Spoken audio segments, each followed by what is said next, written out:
bata? Magandang umaga po, Guro. Ngayon, kami ang inyong guro. Ako nga pala si Ginoong Alexander Lipuna. Ako nga pala si Binibining Stephanie Ligata. Tumayo ang lahat para sa ating panalangin at maging makatayo para sa ating pampasigla. In the name of the Father, Son, and Holy Spirit.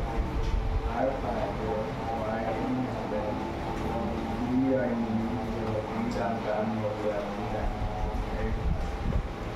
Give us this day our daily bread, do not bring us to the test, but deliver us from evil.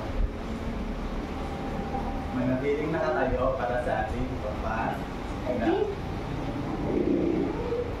Ang ating pampasigla ay ang sumunod kayo sa aking gagawin. Paatuhod, balikat ulo. Paatuhod, balikat ulo. Ngayon, pwede na mabubo ang lahat.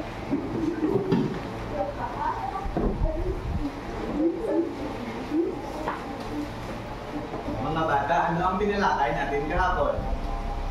Pangalan? Kami. Ang ating sarili. Ano pa? Magaling. Ngayon ay may ipapakita kaming video na ating kakantahin ng sabay-sabay. Pero una, ituturo ko muna ito. Ang kantang ito ay ang Ako'y May Pamilya. Naintindihan ba? Oo. Hindi.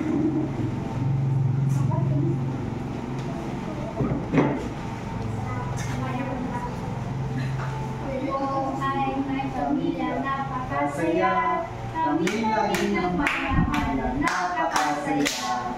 Sa aming tahanan, nandyan si tatay.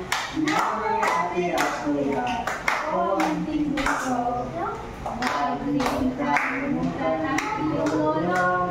Kasama ng lola, ito at kita. Lagi kami nanayak ng pagkakasama. Yan ang ating pamilya, napakasaya. Galing. Ngayon ay alamin na ang ating kanta. Ngayon ay kakantahin natin ito ng sabay-sabay. Tumayo ang lahat.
Very good.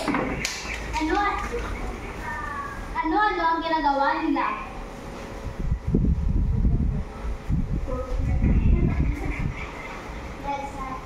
Sasayahan. Very good.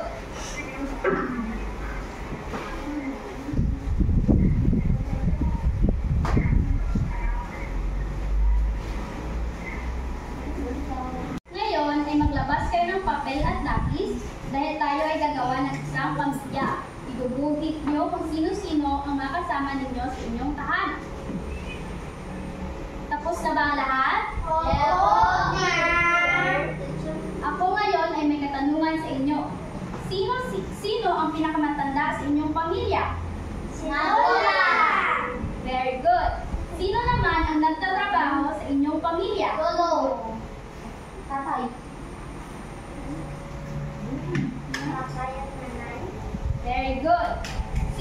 naman ang tumutulong sa gawaing bahay? Sa ate at si kuya. Very good. Ngayon, may ipapakita akong larawan sa inyo. Una ay ang nanay. Ang nanay ay ang ating ina. Ang pangalawa naman ay ang ating Tatay. ang tatay ay ang tinatawag nating ama. Ang pangatlo naman ay ang Ate. ating. Ang ate ay ang matatandang kapatid na babae. Pangapat naman ay ang Kuya. at ang panglima Lola. Lolo. Magaling. Ngayon, tatalakayin natin ang kanilang papel at tungkulin ng bawat isa. Tatay. Ang tatay ay ang nagtatrabaho, nagbibigay proteksyon sa atin. Ang pangalawa naman, nanay. Ang nanay ang nag-aalaga, nagluluto at nag-aasikaso sa ating bahay. Ang pangatlo ay ang kuya at ang ate. Sila ang tumutulong sa gawaing bahay, nag-aalaga sa bunso at nag-aaral ng mabuti. At sa panghuli ay ang Lola. Lolo. sila ang nagbibigay payo at pagmamahal.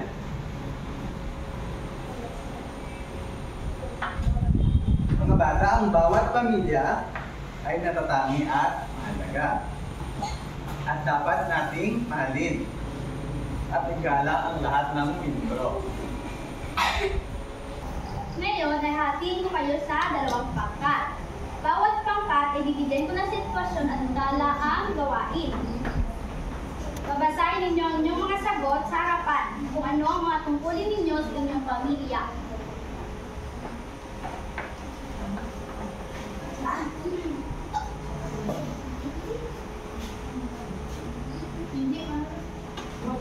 Una ay ang tungkulin ko sa aking nanay at tatay.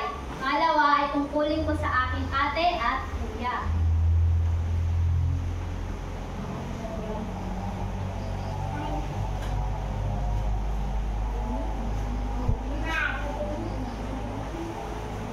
Tungkulin ko sa aking nanay at tatay. Paggalang at pagsunod sa kanilang mga utos at payo. Pagpapakita ng pagmamahal sa pamamagitan ng pagiging kasunurin at maasikaso. Pagtulong sa gawaing bahay upang hindi sila mahirapan. Pag-aaral ng mabuti bilang pasasalamat sa kanilang sakripisyo. Pagpapahalaga at pagkaalaga sa kanila lalo na kung sila ay pagod o may ramdaman. Tungkulin ko sa aking kuya at bunso. Pagmamahal at paggalang sa aking mga kapatid. Pagtutulungan at pagbibigayan sa halip na pag-aaway. Pagtulong sa pag-aaral o pang-araw-araw na gawain ng bunso o pinakailangan. Pagiging mabuti, halimbawa kung ako ang mas makakatanda. Pakikisama ng maayos upang maging masaya at napayapa ang aming tahanan. Very good. Bigyan sila ng tatlong palakpak. 1, 2. Mga bata, ano ang pinakamahalagang aral na natutunan natin ngayon sa pamilya? Ang pamilya po ay grupo ng mga taong mamahalan. Tama. Ano pa? Dapat po natin igalang ang mga magulang at lolo at lola. Tama. Mahalaga na mayroon narito tayong pamilya dahil sila ang ating katuwang at nagmamahal sa atin.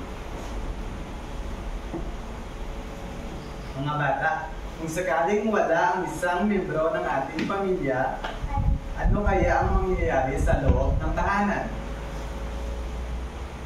Malungkot po kami kasi hindi kumpleto ang pamilya.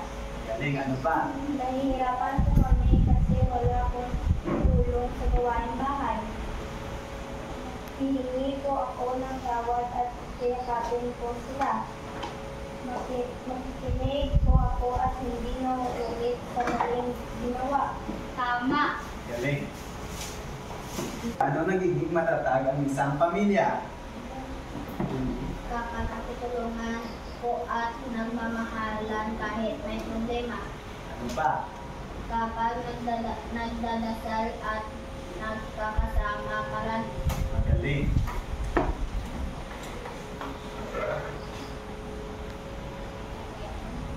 Ngayon, kumuha ng isang pirasong papel at sagutan ang ating 10 katanungan na ihanda sa inyo. Tapos na ba ang lahat? Ibasa sa harap. Magtanong sa inyong nanay at tatay tungkol sa kanilang paboritong alaala noong sila ay bata pa. Isulat ang sagot sa inyong kwaderno at ibahagi ito sa klase bukas. Naintindihan ba ng lahat? Ang bawat pamilya ay natatangi at mahalaga at dapat nating mahalin at igalang ang lahat ng membro ng pamilya. Lamang lang. Maraming salamat. Paalam. Paalam!